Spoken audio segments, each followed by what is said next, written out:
Hey everybody, welcome to Passing Time with Will and Dan, the show where we talk and you listen. That's right. You be quiet while we talk. And you listen. you listen what we have to say. You learn. I'm one of your hosts, Dan Sedembrini. And I'm your other host, William Sal. This past week, thank you to everybody who watched and donated to the Runaway Guys Colosseum. It was great. It was fun. I thank you, everybody. We y'all, well, not we. You guys raised $184,000. That's crazy. Yeah, that's awesome. For direct relief, and it's couldn't be prouder to be a part of that. The first day, I was like, keeping my head down. I was like, I know my role. like everybody else. There's like 20 people there. Yeah. And I was like, I'm just a helper. I'm just here. And by day 2, people were like, hey, we need people for this next segment. Dan, do you want to do it? And I was like, are you sure? They're like, yeah, why? I was like, oh, I don't know. And then I was just part of it. So it was fun to do that. So thank you to everybody who did that. I need to go back and I didn't catch any of the streams or anything. So I need to go back and watch some of the VODs. Yeah, it's great. One of the things that I helped do was the the little bumpers nice. In between the segments. Yeah. And we had a fun time doing it. It was just great. So thanks everybody. Appreciate it. Will, there's something that happened to me this past week that I wouldn't say it's a existential crisis, but it was kind of like a. There's not another candy that just doesn't taste the same anymore, is there? No. It's okay. So, for those who don't know, we have a group of friends that every Wednesday we go to lunch, and we call it lunch bunch because we're nerds. Yeah, we're nerds. And so for this week, we ended up taking Josh down to Charleston. Okay, I was wondering, I didn't get the context. I just saw that, and I was like, I know I can't make it, but even if I could. Yeah. Yeah, so our buddy Josh Jepson, who was actually on the podcast last episode. Thanks, Josh. I don't think he listens. But Steven will tell him though. Yeah. Steven will tell him. We went down to Charleston because that's it was apparently a lot cheaper to fly down to Charleston for some reason from Seattle to Charleston to here or to Charleston. And so, for those who don't know, we live in Myrtle Beach. It's like 2.5 hours or something. And so, I decided to ride with our buddy Steven, who's been on the podcast before. Friend of the podcast. I rode with Steven and Mallory and with Josh. And at some point, we were talking, I don't know how, but we started talking about school in Savannah and stuff. For those who don't know, I went to school in Savannah from 2007 to 2011, and we somehow, I don't know how we talked about this and started talking about this, but we started talking about nuclear bombs. Okay, well we were talking about Savannah, and then Steven somehow mentioned there's a nuclear bomb. Okay, hold on, I'm just gonna say this. Government, we're talking about history, not terrorism. We love America. I'm just afraid with because we are sending this out into the world. Yes, there will be some bot that'll just pick this up and we'll be on a list now. Yeah, we'll be on a list now. So thanks. I mean, even just looking this up on Wikipedia, I was afraid of what kind of list I would be on. That's why Wikipedia has that donate at the top. Yeah, you donate at the top. We don't tell nobody. Give us your $2. Maybe I should donate. Oh, it's too late. But yeah, so God, yeah. So we somehow got to the talking about Steven just like kind of flippantly mentions, he's like, yeah, there's apparently a nuclear bomb off the coast of Savannah, but nobody's found it, but they know it's down there. But yep. And I kind of, it was like one of those moments where like reality kind of like, zoop, like goes to a pinpoint, yeah. And you're kind of just like, what? you know, it's reality kind of, I don't know, shifts in a weird way. For a good like 30 minutes for me, like I they were telling me this whole story, which I'm gonna get a little bit into the history of, but it's not as crazy as I initially thought it would be, but it's still batshit crazy enough for me to like deeply consciously think about it for like a good half hour on the road. It's like one of those things where like if I were to tell you that like, we just discovered or no, we've known about it, but we've never told you, Will, that there's a nuclear bomb in your backyard of your childhood home. Oh boy. And it's good. We don't know where it is, and it may be active or not. Yeah. And good thing it didn't go off while you were there. So like the idea of like that I was so close. Yeah, so many years so close to It's just like like holy shit, like for 4 years. Dodged a nuclear bomb. Like 4 years. Like, I mean, excluding parts of the winter and the summer, I was near this thing. Yeah. And so I'm gonna give a fun little. This is gonna be our first little history. Get out your notepads. They'll be on the midterm. Yeah, this is gonna be on the quiz the pop quiz at the end. Okay, so apparently, in 1958, it's what was called the Tybee Island Mid-Air Collision. Okay. And it happened in February of 1958. There was a 7,600-pound Mark 15 nuclear bomb that's somewhere off in the waters of Tybee Island near Savannah, Georgia. And apparently, I'm just going to briefly read through this here. During a practice exercise, an F-86 fighter plane collided with the B-47 bomber carrying the bomb. So they did a whoopsie. Yeah, they did a total whoopsie. Two planes. So two planes did a whoopsie. Now a bomb in the water. Yeah, and just one of them happened to have a nuclear bomb in it. So it to protect the air crew from a possible detonation in the event of a crash, the bomb was jettisoned. Following several unsuccessful searches, the bomb was presumed lost somewhere off the shores of Tybee Island.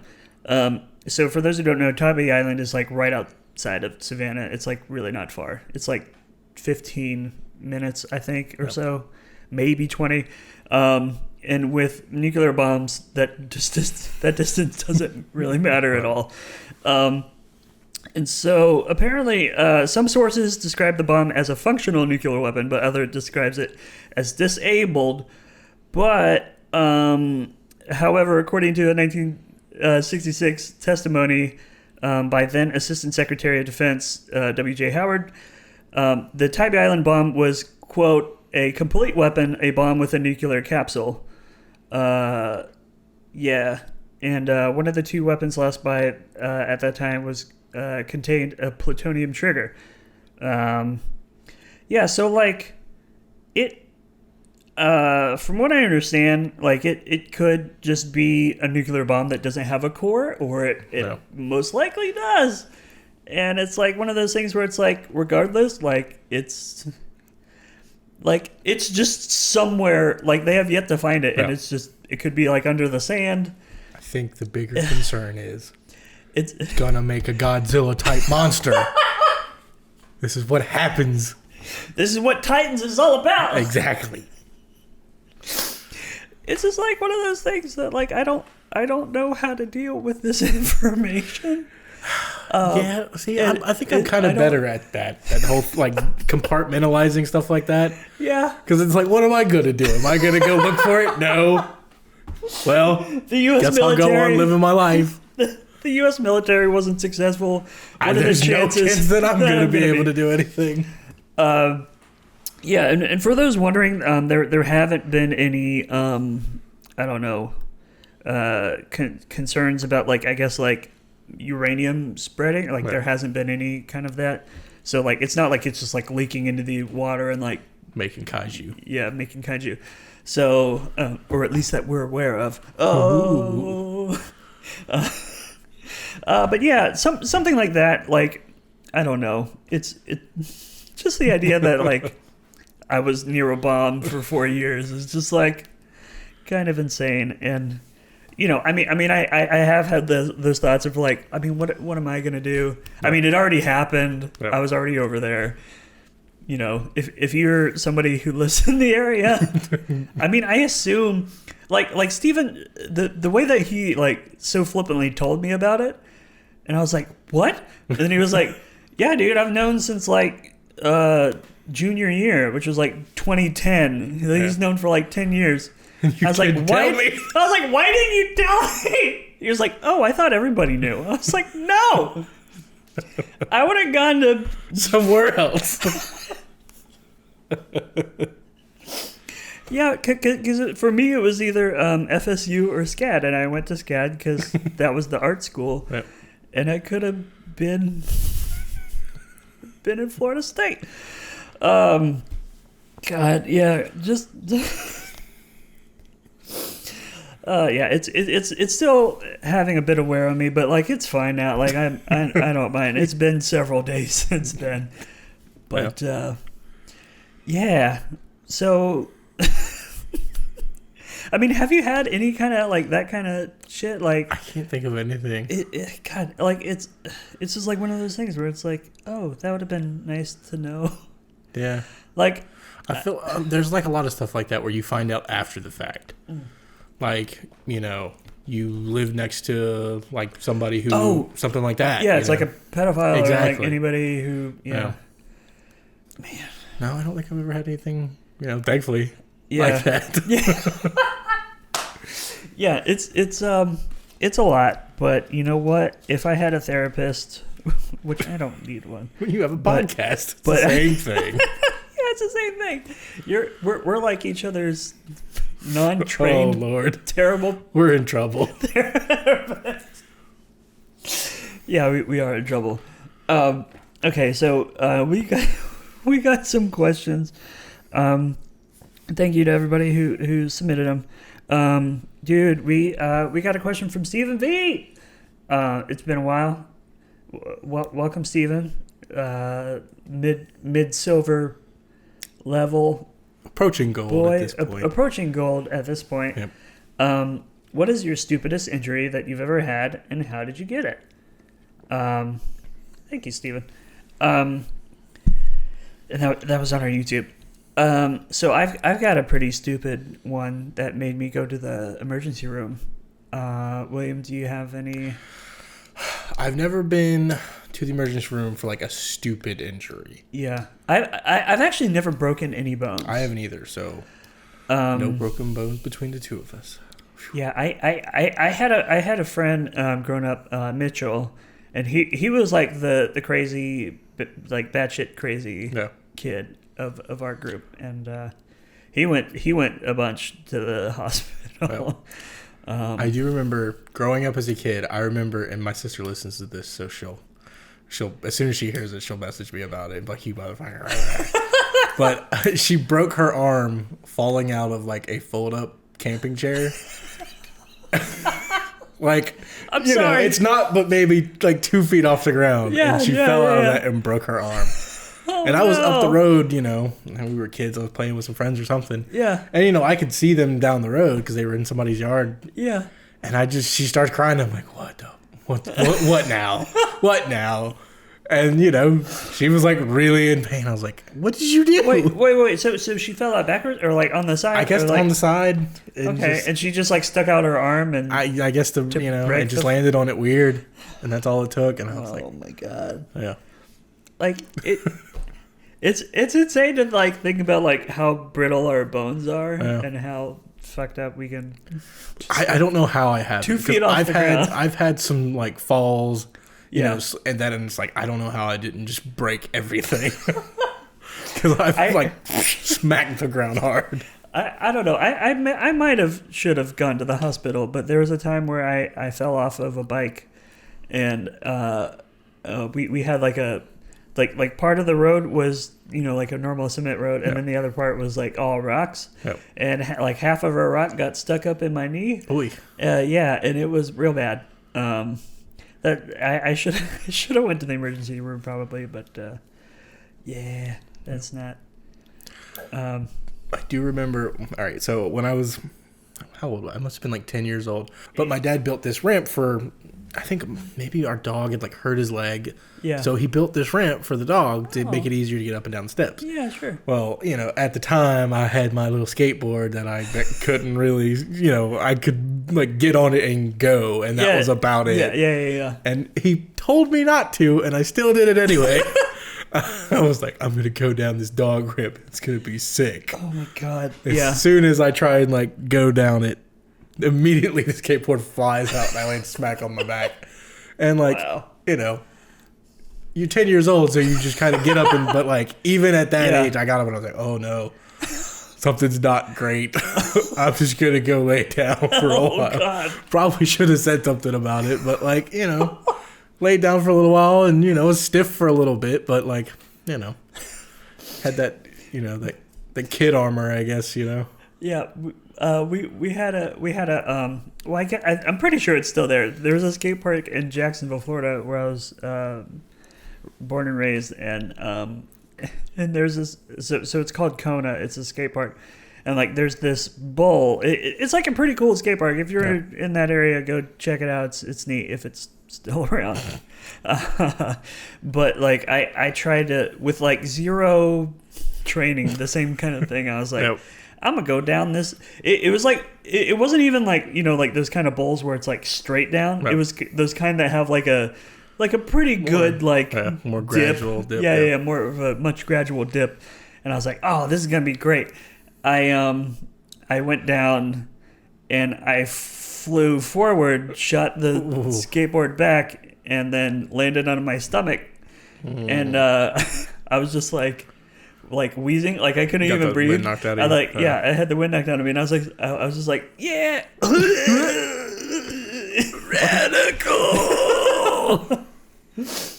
And one of the workers like immediately was like, oh, buddy, you okay? Been watching too much Rocket Power. Yeah, I was like, oh, too much Rocket Power.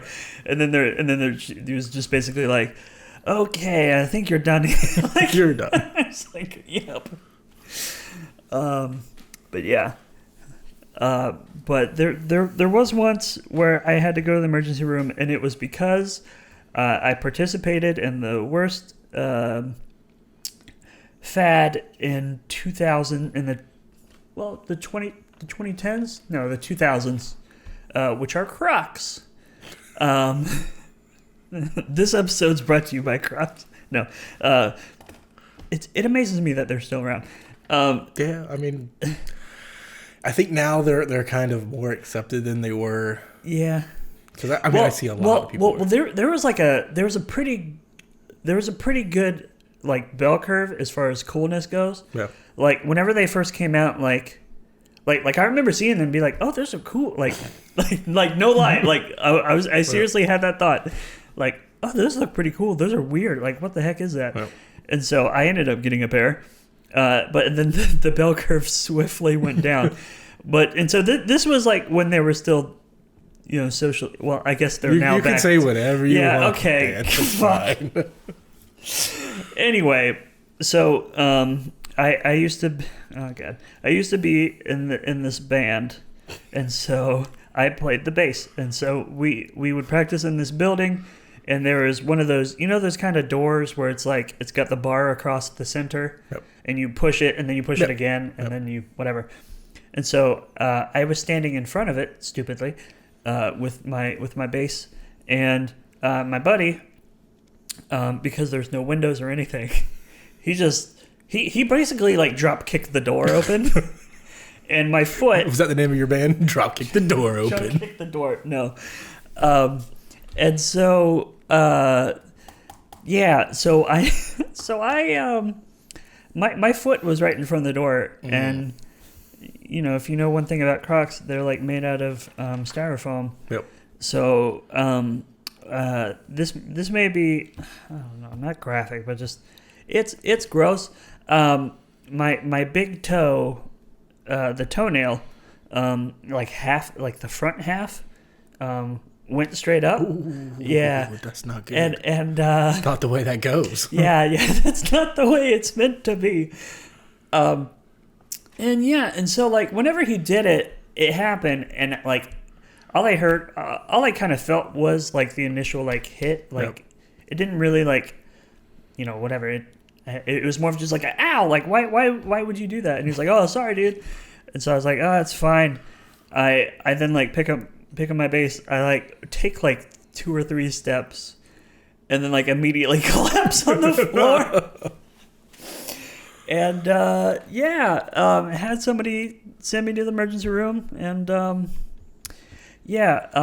one of the fun conversations with the doctor is that like they were like on a scale from 1 to 10, I was like, it's like a 8 or a 9 because childbirth or whatever. Yeah. The fuck. And so they sent me like whenever I eventually got treated, seen by the person, the doctor.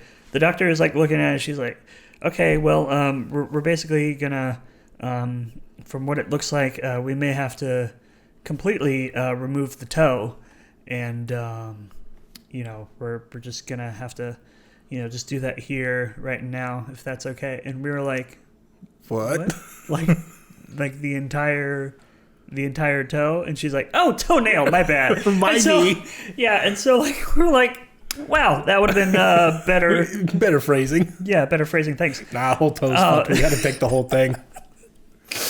Fuck it. Just chop it off. But yeah, they ended up actually just like instead of removing the entire thing because like it didn't need that because like the other half of it was still there. Nope. They just like got stuff and like chopped it off and then yeah. It was not fun. I did not get any drugs, and it hurt like hell. And that was probably the stupidest, just because it's like, from that point, like I basically threw them in the fiery flames of hell. I can't be in the band anymore. You guys suck. Yeah, it was not fun, and it was dumb, and it's just like, yeah. So. Yeah, so no more Crocs for me. No more playing bass in my Crocs. For multiple reasons. Despite style being one of them. I do like that they come in attack and defense mode. Wait, what do you mean? The back strap. Yeah, you got it forward. That's attack mode. Yeah, attack mode. And then you defense. Got it on the back. You got defense yeah, they're definitely in defense mode. There's many a Croc meme, and I like that one, and then the 2-wheel drive, and then the 4-wheel drive. Wait, what is that? 2-wheel drives when you got it forward, 4-wheel drives when you got it back. Oh, that's yeah. Crocs are dumb. If you like Crocs, maybe get something else. This episode sponsored by Crocs. I think that's good. But you haven't like had any other like stupid like falling out of a lounge chair? Okay. No. Like I said, I've never broken a bone. Really, I've never had to wear a cast or a sling or anything like that. Yeah, same. I'm not complaining. Yeah, no. God.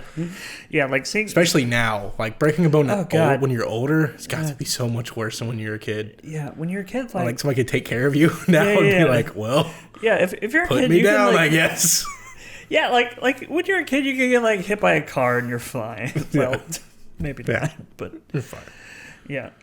Just get a Capri Sun and you're good. Like a Mambo or I don't know, whatever they're called. Well, that's gonna be it for us this week. Another normal one in the bank. Normal.